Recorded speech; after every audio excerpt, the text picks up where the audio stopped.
Hi, Mom. It's Vincent Kartheiser, your son. Hi, Vincent's mom. It's Aaron Staten. I play Ken Cosgrove on Mad Men with your son. Yeah. Don't get any ideas, Janet, about Aaron. Don't fall in love. That's all I'm saying. Speaking of falling. Yeah, speaking of falling.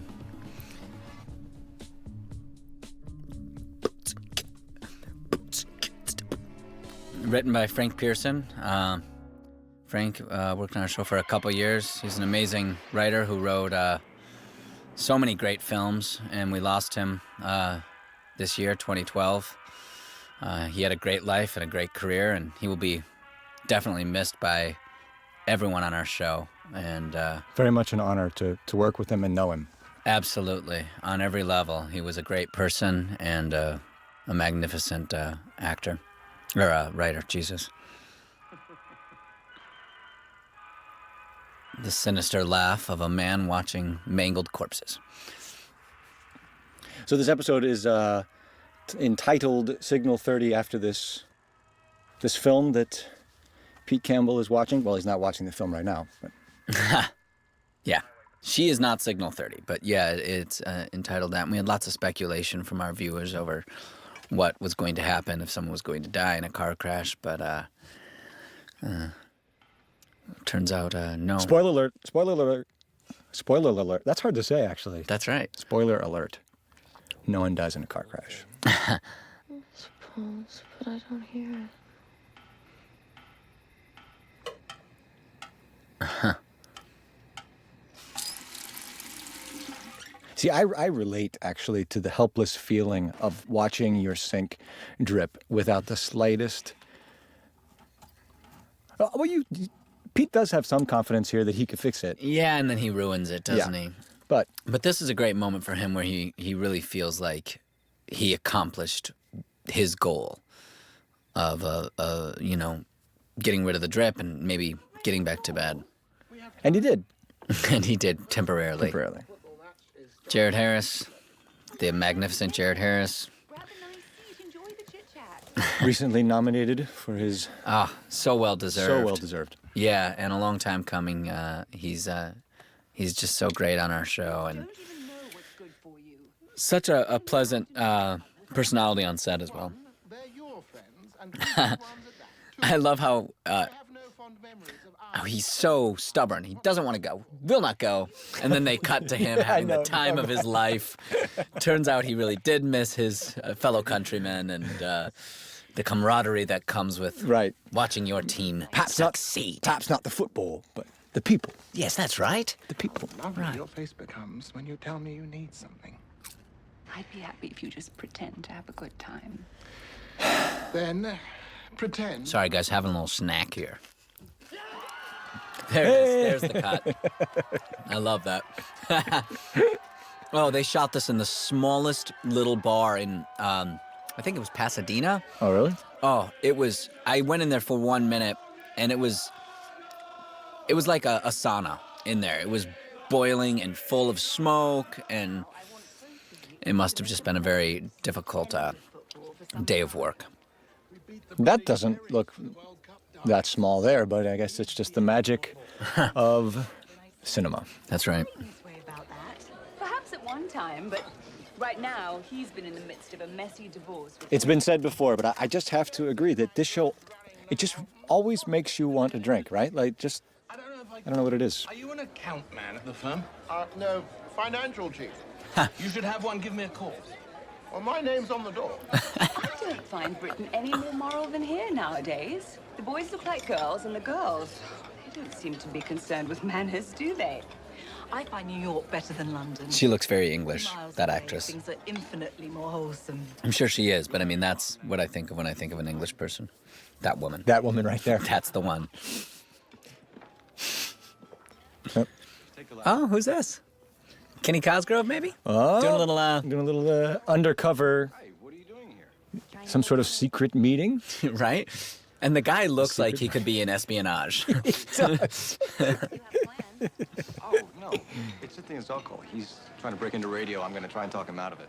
Oh, I love how Ken Cosgrove's seamlessly lying, painfully shy. He's not a great liar. He seems pretty good in this scene. At lying? That's right. Oh. I don't think she bought it. Well, no, but she's pretty clever, isn't she? A noose, it's a little foretelling of what's to come. Foreshadowing, if you will. Very well then. That shirt is orange. It's a true story. Excuse me, gentlemen, if I may. I have a bit of new business. Taking leave again? Not at all. I don't know if you're aware, but England won the World Cup. Cup of what? Cup of what? I love this. I've begun a bit of a friendship with Edwin Baker, Senior Vice President of Public Relations for Jaguar Cars Incorporated. This season, to me, Pete and Lane had a sad off. Yeah. Who They're looking for a new agency to bring... Who can be the sadder? who is the saddest? Dinner is set. Yowza. And I think he won. So, that's Jaguar like the cat. Now, this reaction Why are you smiling? by Pete Well, we'd probably have to hire 10 people who'll be on the payroll. is really based on what Lane had said earlier in the season. And this bit right here, my lord, I had no business, was was actually supposed to be kind of him imitating the African-American workers of, the 1930s and 40s, that kind of Gone with the Wind accent. I don't know if it translated. I think most people thought I was doing a bad English accent. No, I I believe Edwin and I relate to one another. on You get it? matters both business and personal. Englishman to Englishman. Cooper speaks British.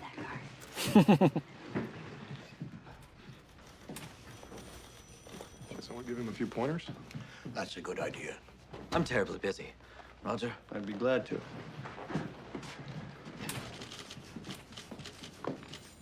Oh, Don, just a minute. Trudy dictated directions to Clara for Saturday night. I promise. No charades, no bridge, just good home cooking and drinks. This Saturday. I think we're going away. I doubt that. Now that's seamless lying. I think we're going away. Actually, it's kind of, he doesn't even care if I know he's lying. Don, can you get Mrs. Draper? She's inside. I'm almost done. So, I want you to call your new best friend, Trudy Campbell, and tell her that we are unavailable this weekend. You already said we were coming. To who?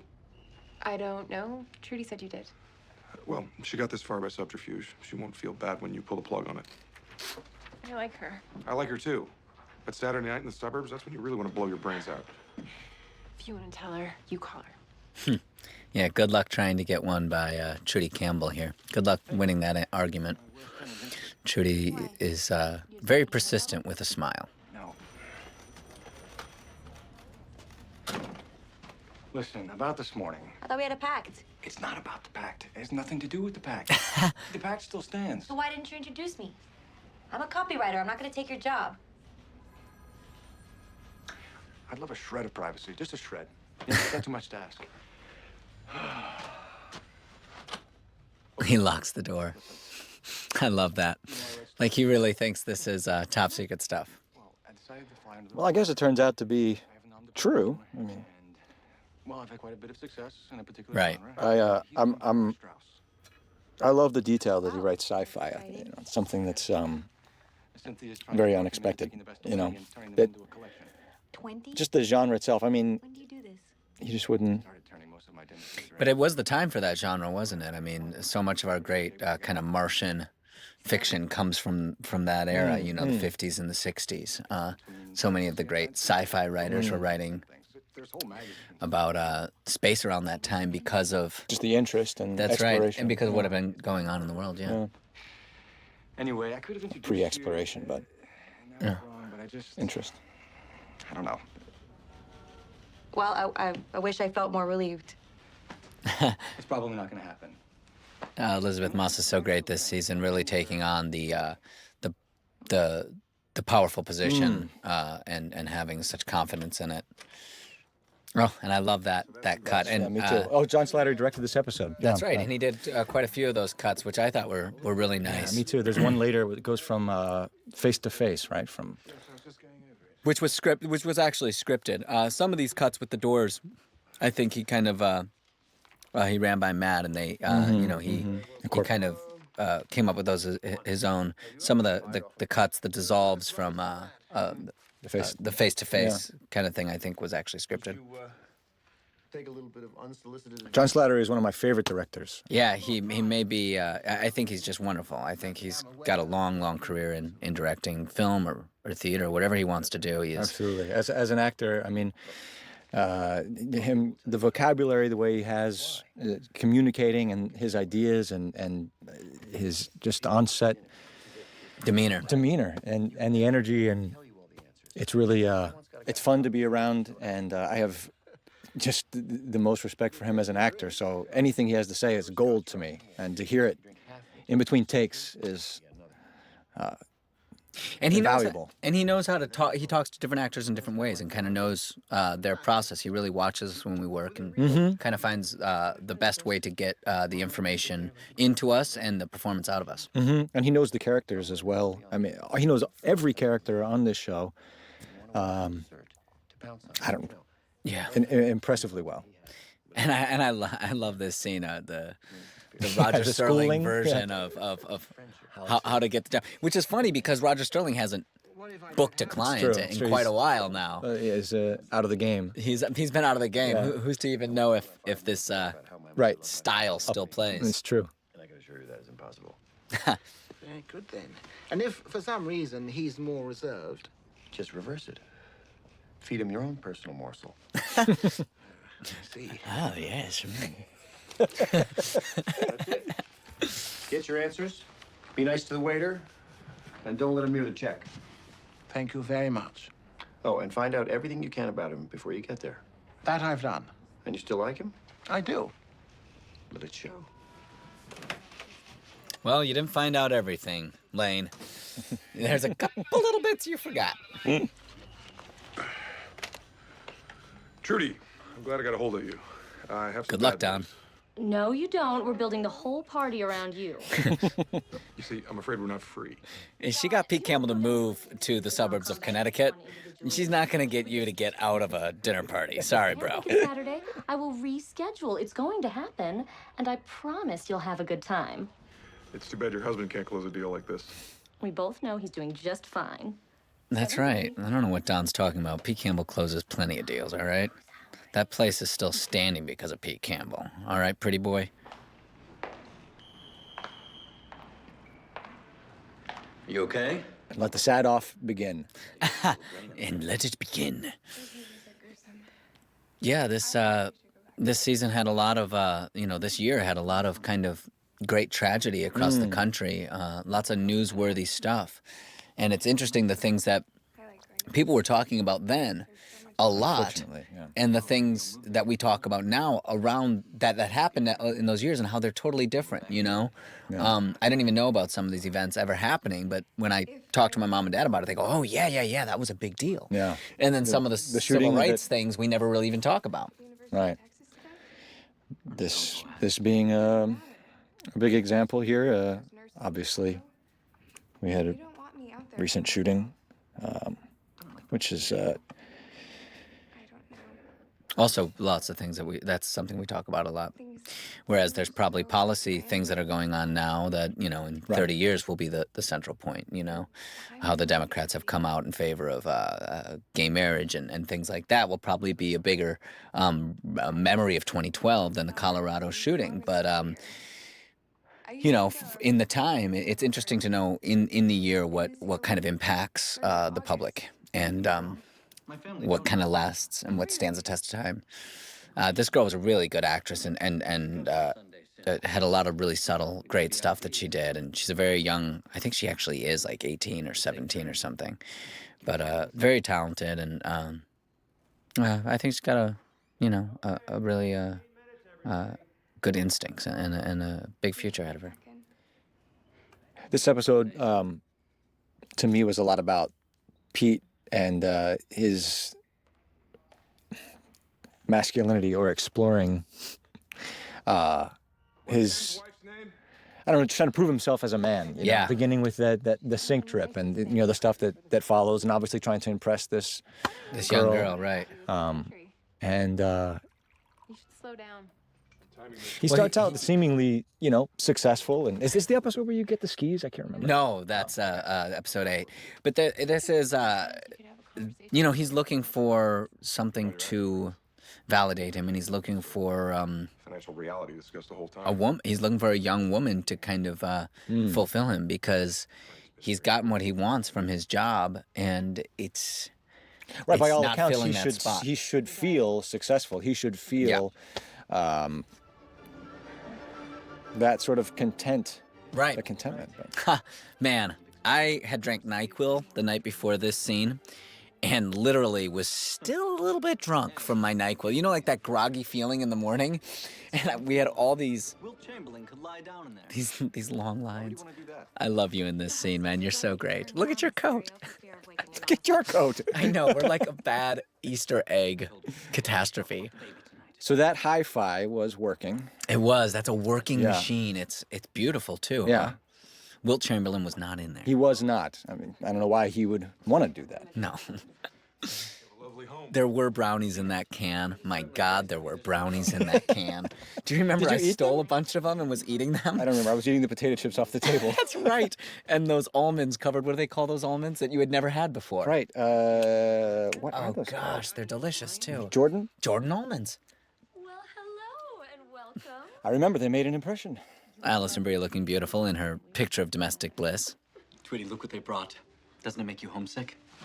I'm sorry there are no bakeries or Greenbergs in Costco. Oh. Put them in the icebox. That means Jews, Aaron. I'm going to devil some eggs if the girls want to help. Megan, you want to take Don's drink order? Big and brown. She almost says it like, why haven't you yet? And Big and Brown is pretty much how I'm going to order all drinks until I die now. Ken just handed it to me. And John Slattery's note to me and you on this was like, and you guys are standing here like, shucks, Don. And I know. I love how eager you are to impress him, and just so pathetic in a way. Because, sorry, I mean, maybe. hey, not you're pathetic, lighting a but cigarette, That's true. bro. No, I know, you're right. You're right. No, he is. I mean, he's been trying for 5 seasons. But the two of us there, I mean, we just seem like, We're long overdue. I don't know, what's that cartoon where you're like, what do you want to do? Where the dog is jumping around the bigger dog? right. What is that? I don't know, but I know what you're talking about. Where are we going? Where are we going? What are we doing? What are we doing? Well, at least for me. Beef's brilliant, but it'd be difficult to do those tomatoes one better. Ever done any gardening? No. Well, I'm quite keen on it now. 3 years in North Africa, scarcely a blade of grass. Living like a dog. Now, Lane's going to try to relate. I've heard men talk with dark permanence about those years. Not me. Strike 1. Okay, this is harder than it seems. I suppose you must miss it. You must have some melancholy. No. Nope, strike 2. Swing and a miss. All right. What about your war? I volunteered for combat on numerous occasions, but spent most of the war as a supply assistant in Rosyth. Well, everyone played their part. That was Britain at its best. Yes. So I'm glad to hear that America has been good for you, and your wife is pleased, I assume? I'll be honest with you, Lane. It's like a begging in his voice, like, Right. please? Right. Yes? And he's glad. He finally gets a little trickler into center field. Keep the drinks coming. So the Coe family claims it was them. This scene took all day. And she did her take last.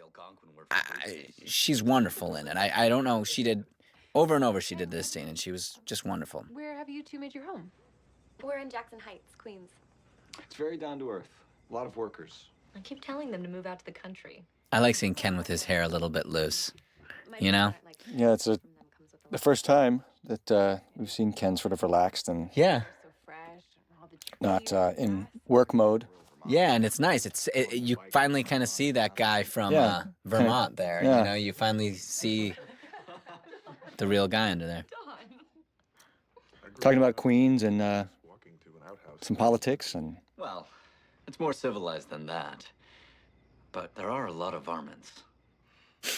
Varmints is surprisingly hard to say 35 times in a day. Meanwhile, Pete is knocking a few back there at the head of the table. Yes. Is a NyQuil in your cup? Yeah, might be a little NyQuil in there. No, I finally kind of come down from my NyQuil morning. I'm sorry, it's the hostess's prerogative to change the subject. It bears discussion, One Trudy. rifle for shooting gophers is not the same as a frustrated ex-Marine shooting at pregnant ladies. Okay, that doesn't help the situation, Pete. She says she doesn't like the conversation. Let's not talk about shooting pregnant ladies. And I love this. that moment. Cynthia, right? Because that happens to me all the time. Why not? And he's trying to keep things under wrap here, Ken Cosgrove. Good instincts. In publishing. My boss was rejecting him, and I thought it was all he could handle. Marriage by pity. What's the story? Forget it. No, we want to know.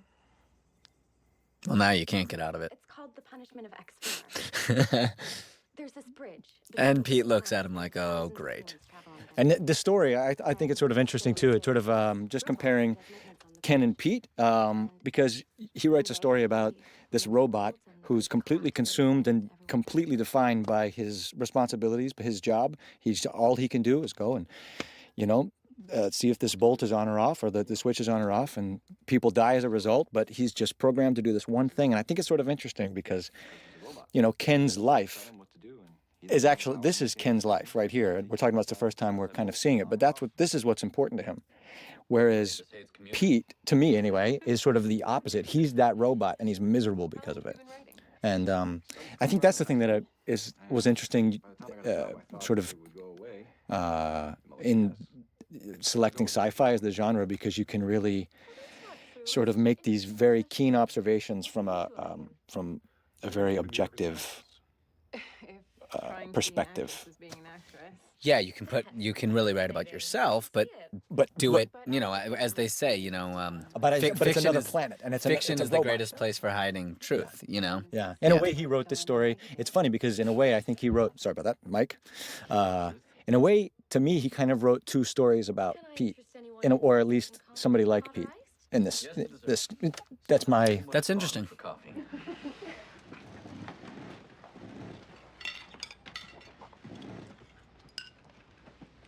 But one was about so much crime in the city. the drive, and then the last one is about sort of the misery, this right, the state That's a good idea. that he observed, I think. And what we thought was a cure was really the emasculation of Pete Campbell.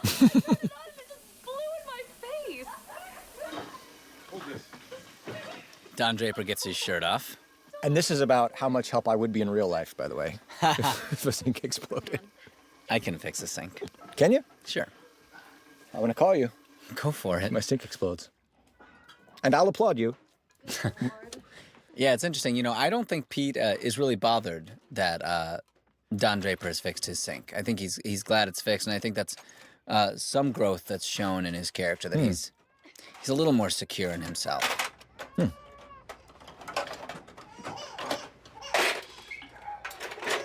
Interesting.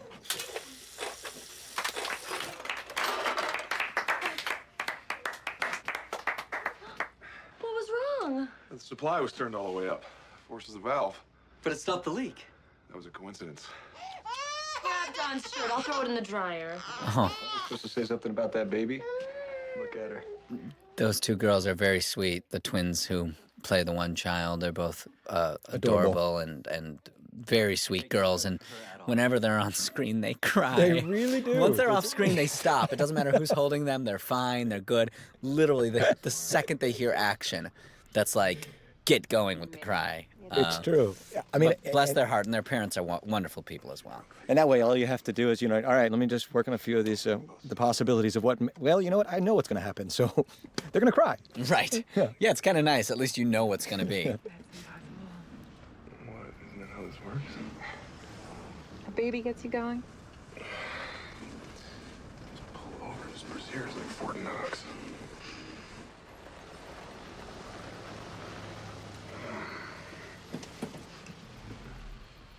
The only reason you're getting anywhere is because Pete scared the shit out of me with his car accident statistics. I know. Because I can't believe how much I loved watching you fix that sink. Yeah, you build something, fix something, or cook something for a woman. That's what my mom always said, and I never really learned to do any of them. It's true. There's another great cut from the Slats attack. That wasn't filmed under the desk?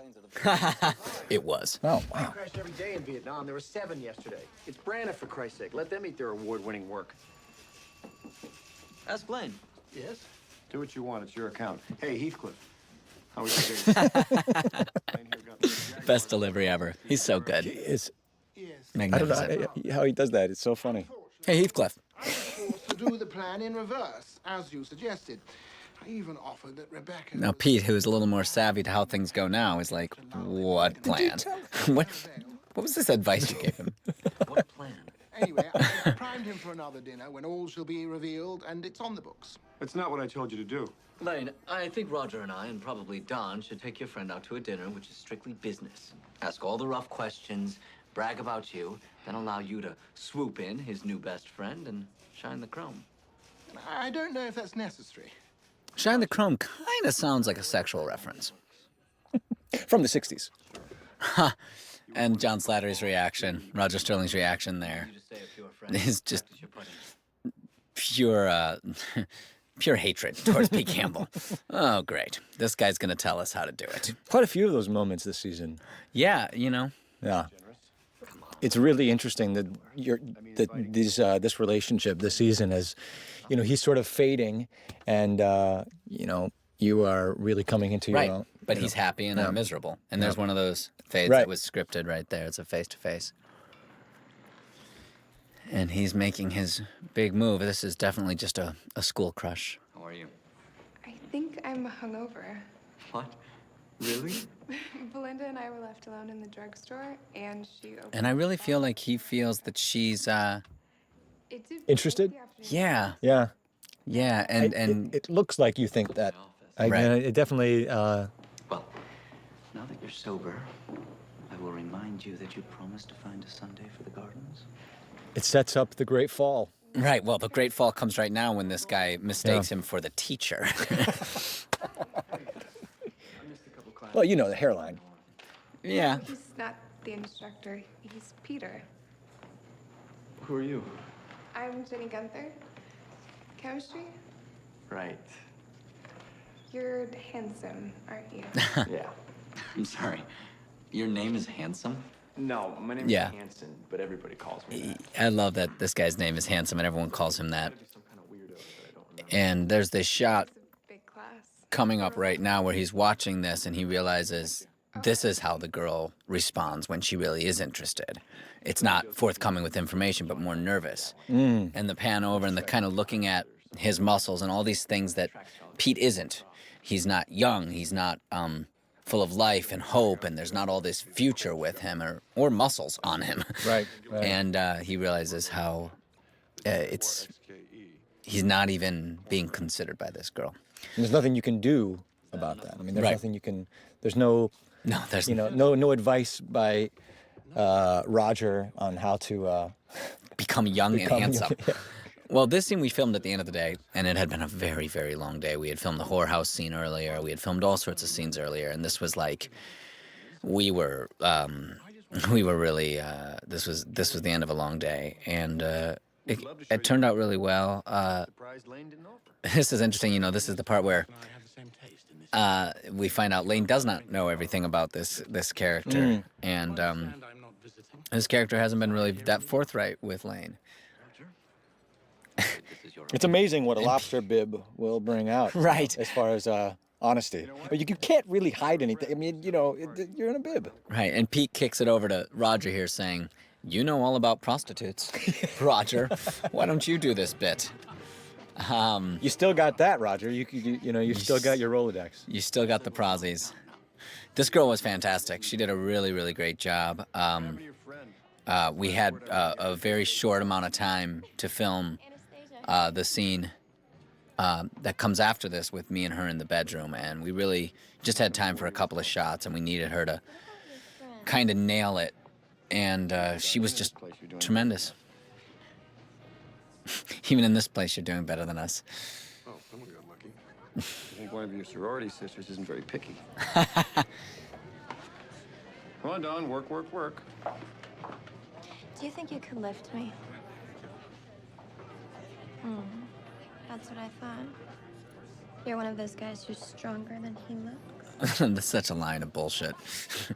It's like one But of those exactly lines. what Pete wants to hear.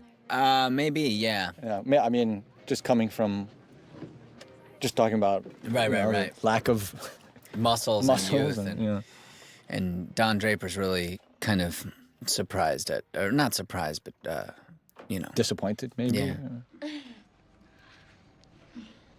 Well, for the first time, it seemed like you guys had something in common. Yeah. Yeah. You think this is And it wasn't work. I mean, you always had work in common. But. I really do.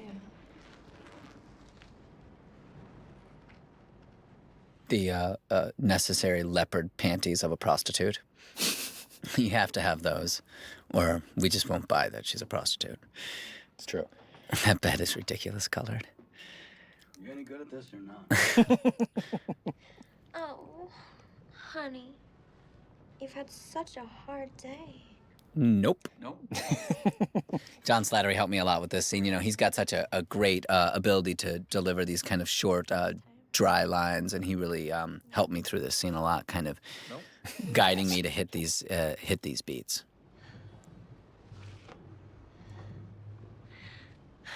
You're my king. Okay. And you can kind of see the Roger Sterling in that great, performance. yeah. Yeah, there's a little bit in there. It's great, like really understated and Yeah, a little bit of that timing. So he really did a wonderful job directing me in that scene. I suppose you know that Officer Logan says to say. Well, you weren't so bad acting in that. Oh, go scene. fuck yourself. Someone who's already busy? Just waiting for my friends. Well, if there's something you can't find here, a friend of mine has an apartment. Yeah, she's basically saying if you prefer men. It's the best I've ever seen that done. Does that happen to you a lot? No. I grew up in a place like this. There's no other place like this. You're right, it wasn't as nice. We called it a whorehouse.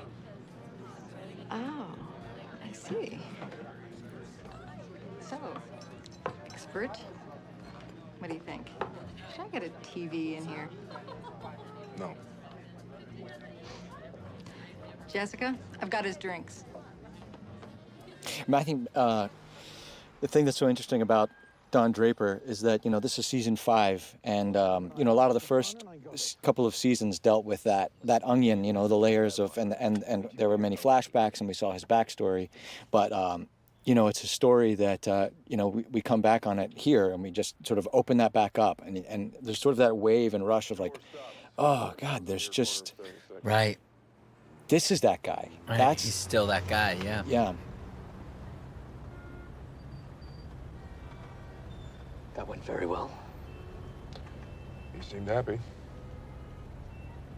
Sorry you weren't feeling well. I'm feeling fine. So why do I feel like I'm riding with a nun? I didn't say anything.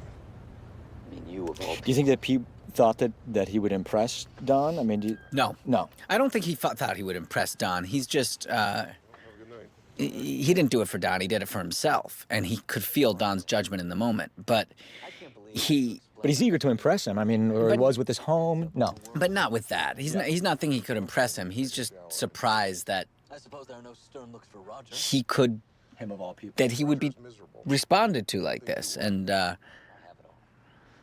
this is where we start to see the real deep misery. This whole idea of like he says there, oh, I have it all, right? And he was born and raised with a lot more than Don Draper was. And so Don Draper says, yeah, man, you do have it all. But for someone who was born and raised with all of that, he needs maybe more to feel like he's accomplished things. Right. To define himself by something rather than the things that have been placed around him. Right, To exactly. forge some sort of identity.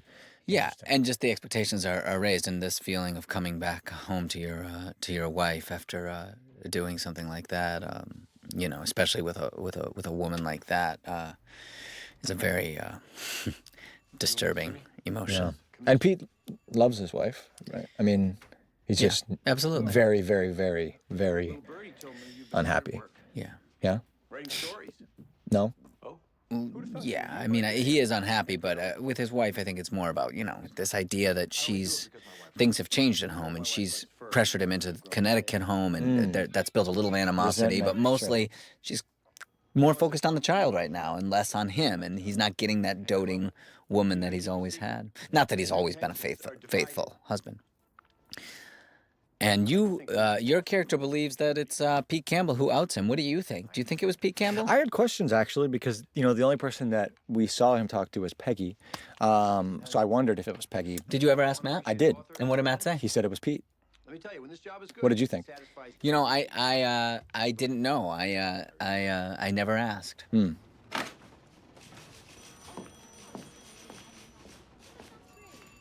Yeah, but it makes sense that it would be Pete, and I guess I assume that because Pete's always held a lot of jealousy towards Ken and his ability to write and his success in that field. And he's just one of those kinds of people who he has to be the happiest guy in the room, or else he's not happy. And he has to be the most, it's. But he's never the happiest guy in the room. Right. But he has to be the most successful. Seem like it. Yeah, right. Everybody has to. Yeah. Johnson will stop the war before the election. You don't stop a war before. I love that he's giving him a back rub. And Jared is just wonderful in this scene. He really comes in with so much energy and anger. He feels that I really did this to his friend. He doesn't know how terrible his friend is. My account and my friend. Hold on, what happened? His voice almost changes. It's a higher register. My wife with gory details. Why would he say anything? Because he was caught with chewing gum on his pubis. Greatest line of the episode. I just love the reaction, too. Put it there. It was Edwin's idea. Impossible. He would never. He didn't ask you because he thinks you're a homo. Well, that might be a little too far, Pete Campbell. And this is true. Lane really did. Lane really did support him. I don't know if Pete ever really felt that way, though, because that initial response that he had when he hired Ken Cosgrove to be head of accounts back at the old Sterling Cooper, it's really hard to get a taste like that out of your mouth. And I don't know if he ever quite forgot about that. You and I are going to address that insult. And interesting. Finally, someone says, we're going to do it right now, and I'm going to roll up my sleeves. As soon as I raise my hands, I warn you, it shall be too late to run. And I think Pete at this point still thinks, you guys are going to bail me out. You're not going to let this happen, right? I mean, he's got a polka dot tie on. He's not really going to fight me, is he? Right. And he stands up and he gives another little look back to him, thinking, are you guys going to help me here? And there's this great look. Cooler heads should prevail, but am I the only one who wants to see this? There's this great look from Don Draper right here, John Hamm, who looks at him like, I'm not bailing you out. I'm closing the shade. Yeah, This is the moment. Let's go. And Jared Harris has the old English fighting stance, whereas I took on a more modern American stance. He also had a slip disc this week, Jared Harris did. So he was doing all of this with a slip disc. It was pretty impressive. Shake it off. He's a little surprised. This guy can really box. We all kind of knew Pete wasn't going to be able to box. The continuing emasculation. That's right. The spiral. Peggy Olson / Elizabeth Moss looks gorgeous in that shirt. Mr. Toad. Well, I think I said something last season about his frog-like mouth. There I show off my ability to take a hit, which is all I've ever been good for in a fight. Fine. Consider that my last piece of advice. Wonderful last line. Brilliantly delivered. Won't take Sterling's help. I just want to mention the line, you want to take your dentures out, you want me to knock him out. That's such a funny line. I think he's trying to threaten Lane with that line in a way of trying to get him to realize that there's no way he could win this fight, that he's too old. And it doesn't work, of course. Well, with quite an insult. I mean, wrapped in an insult there. I love that reaction from Elizabeth Moss there. It's like, I don't have anything to say about this.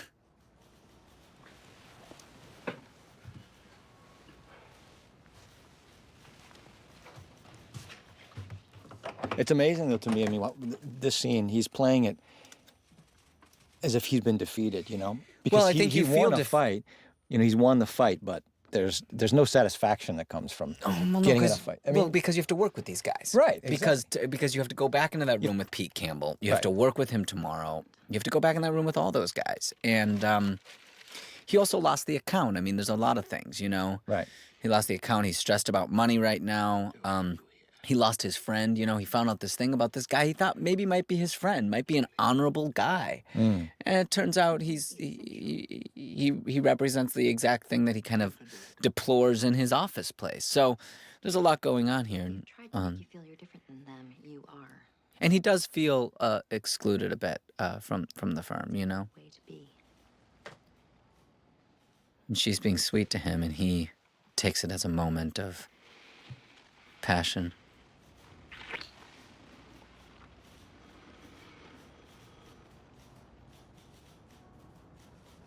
Lane Price, you are the saddest person in this world. Yeah. And you don't know what she's going to do here. Is she going to walk out the door? Is she going to lock it and come back and make love to him? Is she going to scream?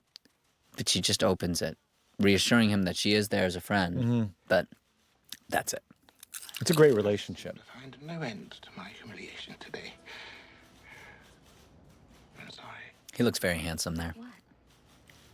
Very dashing. Everyone in this office has wanted to do that to Pete Campbell. I don't know if that's true. It might be a little true. Lane kicked the crap out of Pete. She seems happy. I love your line delivery I know there. we told Roger about my writing. Why did you tell him? Cynthia let it slip. Hell, she bragged about it. Although you can't blame her. I read the one in Galaxy about the girl who lays eggs. Wow. Well, thanks. But Ben Hargrove is dead. I'm through with all that fantasy stuff. Who's the new name gonna be? I'm sorry. Dave Algonquin. That's right, Dave Algonquin. I forgot. Algonquin. Ben Hargrove was definitely, not too far from Ken Cosgrove. There was a certain part of him, I think, that wanted to at least see a few of the letters in his own name in writing. Right. You know, like to at least look down and go, well, you know what, if I squint, and I sit back here, it sort of looks like my name. Right.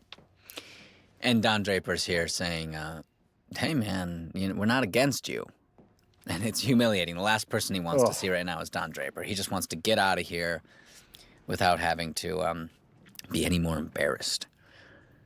And now they've got this elevator ride. Meeting Megan for lunch.